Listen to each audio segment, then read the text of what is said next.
When we think of village farming, we usually picture heavy plows, dense soil, and intense labor under the sun. But beneath the surface of a simple pond lies an entirely different type of production, a highly structured, high-yield business. Take a standard, unoptimized plot of rural land, specifically a 1 hectare, or 6 biga, patch of earth. Left alone, it remains dry dirt reliant on traditional labor. By applying a precise operational formula to that exact same space, you can generate a reliable 10 to 12 lakh rupees in annual income. Modern fish farming functions as a precise, mathematically sound commercial operation. Every input is measured to ensure a scalable and predictable output. Efficient operations begin by partitioning the hectare into distinct, purpose-built zones, 1 nursery pond and 3 grow-out ponds. Before adding water, the soil requires a reset. We apply lime to eradicate past pathogens and neutralize the soil bed. Once the purified soil is ready, we flood the pond. This new water requires conditioning through a specific ratio of organic manure and preventative medicines to build a nutrient-rich base ecosystem. The ecosystem is ready when the water hits a specific visual marker, a light green plankton bloom. That color indicates the microscopic food web is active. Now the nursery phase begins. We introduce thousands of microscopic fish spawn into the smallest, most tightly controlled pond environment. At this stage, spawn mortality represents the greatest threat to your profits. To mitigate this risk, we use a strict metric, exactly 1 bowl of high-protein feed for every 2 decimals of pond area. The math is straightforward.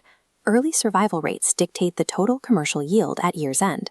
A biologically stable nursery provides the financial foundation for the entire operation. After 90 days, the fragile spawn reach a critical threshold, transforming into robust, active fingerlings.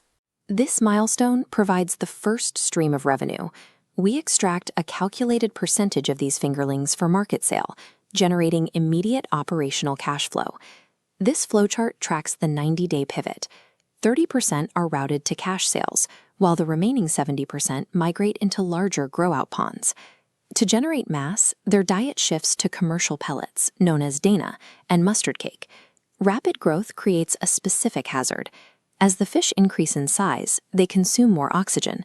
In a crowded pond, this exponential oxygen debt can cause a total population collapse. To prevent failure, we install mechanical aerators. These devices churn the surface, injecting life-saving microbubbles into the heavily populated water.